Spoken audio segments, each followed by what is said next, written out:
Hi everyone, this is Dr. Ernesto from AttaBoyCowBoy, and today I'm literally in one of my favorite places in the whole planet. This is called Great Basin Bristlecone Ancient Forest. It's on the way to Mammoth, right by Big Pine, up in Northern California.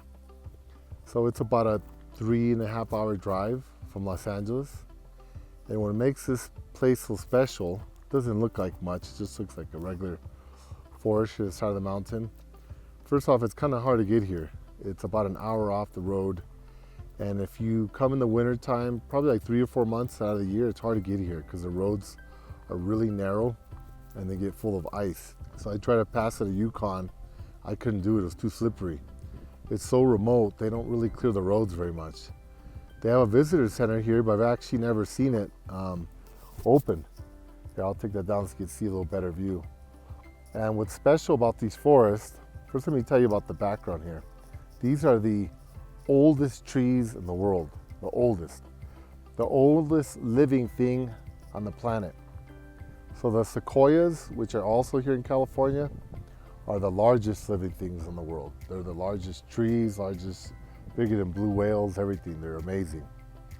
These are small, but these are interesting. There's a university up here, University of California Research Station, because they've actually been studying these trees to figure out longevity for humans. These trees are over 4,700 years old. 4,700, imagine that. So way, way, way before Jesus got here. And some of the theories they have, obviously the genes, but also this ground here is real nutrient dense. It's made out of dolomite, okay? If you look on the other side here, just behind me, see that? That dirt there, that ground is made out of granite mostly, granite rock. So it's not very nutrient dense.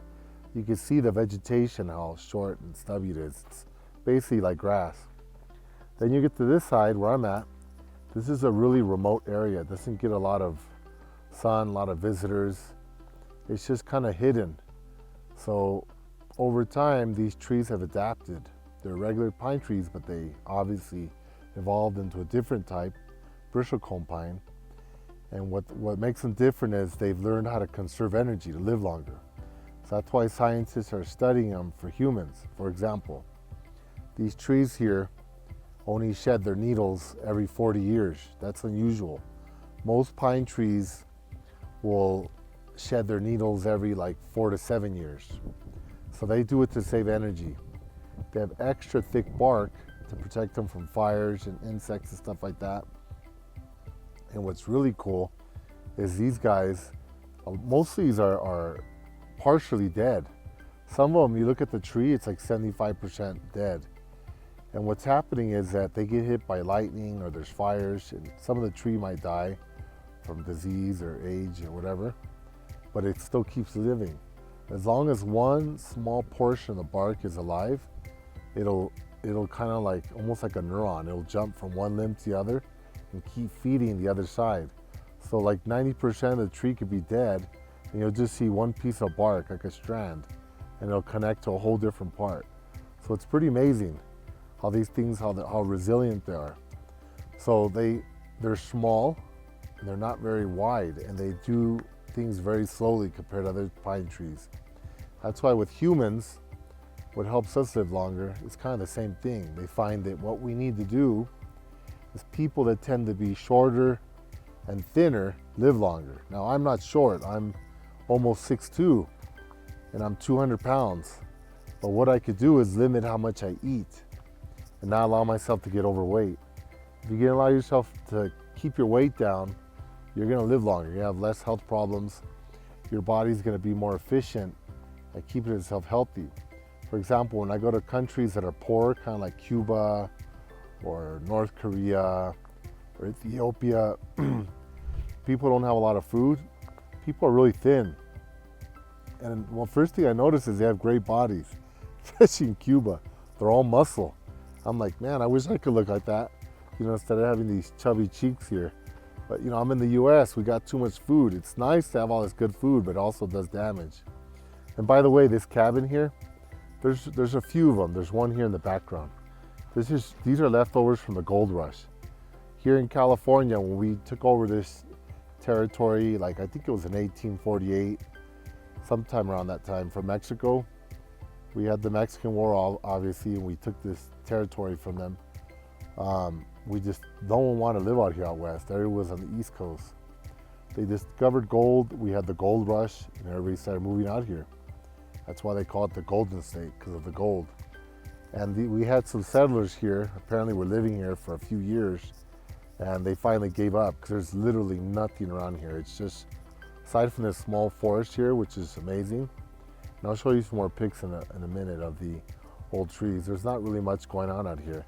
No rivers, not much vegetation, not a lot of wildlife because there isn't much up here for them to eat. So they were living under really harsh and cold conditions, and they ended up bailing. So if you're looking for an interesting place to visit, Bristlecone National Forest is amazing. So here's another mine here in Bristlecone. So you can see this one, it looks more defined. You can see where it used to have the structure where they would go into the side of the mountain here, but it's caved in over time. So this is a better defined mine. And then this takes you over here to the cabin where they were sleeping. So you can see the roof caved in here. It's real basic. They just put the trees down. Unfortunately, they probably cut these bristlecones down. So they probably cut trees that were 4,000 or 5,000 years old. And then there's another mine shaft over there that's still covered. And here's another look at how it looks here. You can see there's the soil that's mostly granite, and here is the soil that's made out of dolomite, which is more nutrient rich, and that's why you see trees on the right and nothing on the left. Another interesting thing here you can see is when you're looking at the difference between the left, which is granite-based soil, and the right, the dolomite-based soil, you can actually see the color difference. If you look at the dirt here where the trees are growing, it's gray. That's the dirt that's based like a dolomite. And then you look just to the left and look how the color changes. It's more like red, brown. That's granite-based soil. And you'll see that there's like basically just like grass growing. The shrubs are on the side of the road they're a little taller because there's water that collects there off the road, but otherwise they're less than like six inches to a foot.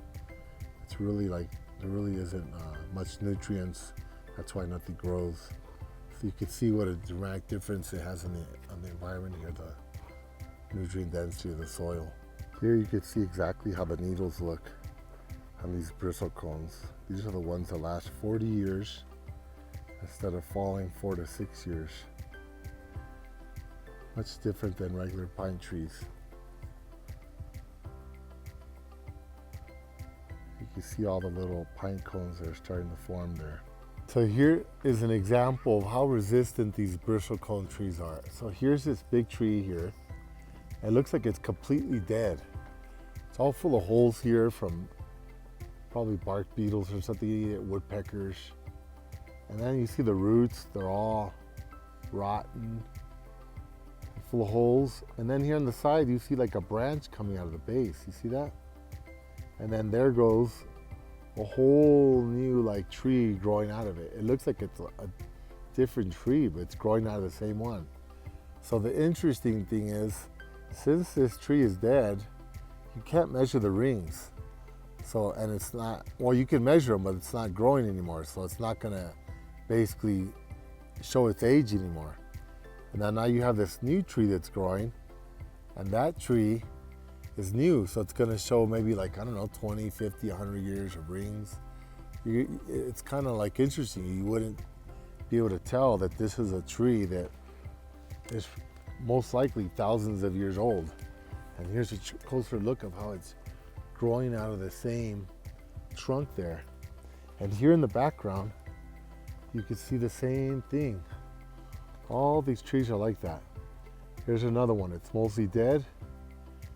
You look up and there's still branches. Look at all the dead branches on it. It looks like it's dead, but they don't die. They just keep growing out of the same tree. They're very, very resistant. This is a beautiful example. Look at this one, how gorgeous this tree is. It's mostly dead, And then you have green limbs growing out of it. It's just amazing seeing these trees, how resilient they are. This one looks like the root is completely lifted out of the ground. And at some point it started growing a new tree, and then the new tree is lifting the old tree out, but they're still connected. So you can see how they're all mixed up, kind of like a braid or something. But here's the old roots. And a whole new tree grew out of it. See the trunk, it leads up to the middle of the other two trunks. But it's all coming from the same base. Look at how fascinating this tree is. It looks like it's firewood. It's dead. It's the same tree, and somehow I've never seen a tree like this anywhere. Half of the tree is dead and half of it's actually still growing. It's the same tree. This side's completely green. And this side of the trunk over here still has life in it. But this side's rotting away, decaying, full of woodpecker holes. It's like weird. Even the roots are falling apart on the ground. They're starting to rot because it's dead. But these trees just do not give up. This would be a good slogan for like an Olympic athlete or something. You can see the fungus growing on those limbs. They're rotting away completely. So this tree here died in 1676, like almost 400 years ago, 350 years. And it's 3,200 years old, this tree. And it's not rotten. Imagine that. So this tree's been here like 450 years, just sitting here. And it doesn't rot. I think that's why a lot of the old houses in California, like in Los Angeles, where I live, they're fine. They're like, I have a house over 130 years old and there's nothing wrong with it. Because they used to bring wood from these, not necessarily from here, but all over the Sierra Nevada, these old trees. And there's so many rings here. It says that an inch, which is about a fingernail, there's about 100 years of growth in this trunk. Amazing, 450 years, and it doesn't, 350 years, it doesn't rot. This is a view from the top of Great Basin National Park. You can see all the forest there, and you can see the clouds in the forest. The Sierra Nevada is above the clouds. You see that? Those are old glaciers. This is the Owens Valley here. These views are one of a kind, and there's dozens of them here. Owens Valley, Mammoth Lakes, California. One really cool thing are these pine trees. That they have all these pine cones. I've never seen pine trees that are like bushes. They just have scores and scores of pine cones on top of them. Almost like a fruit tree or something. It's just, they're all along the roads here. It's really nice. I'm not sure what kind of pine tree they are, but they are really beautiful. This is Shulman's Grove. This is Dr. Shulman. He came over here to the south slope of this Bristlecone pine basin. And these are where the oldest trees are at. They're just like in the perfect spot because of sunlight. And what he found was, he thought, because he studied the sequoias, he thought that the bigger, taller trees were older, because sequoias are huge. They're the largest living thing on Earth. But what he found was these smaller, gnarly looking, half-dead trees are actually way older. That they actually develop harder wood, they're denser, they're more resistant to penetration from insects and disease the older they got.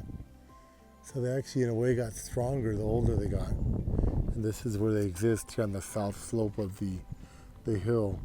In contrast, on the other side of that mountain there, that's where the cabins were at that we looked at. But this is the south slope. This is a 14-mile hike out to the University of California Research Station. This is where you'll find the oldest Bristlecone trees.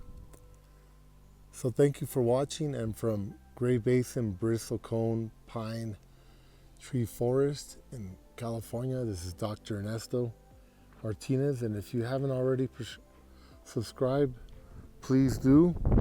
And I'll leave you here with this beautiful view of the Sierra Nevadas there poking up through the clouds. And they call these the Sierra Nevadas because they have snow all year. In Spanish, Sierra Nevada is snowy mountain. And that's why they're called the California Sierra Nevadas. Thank you. Goodbye.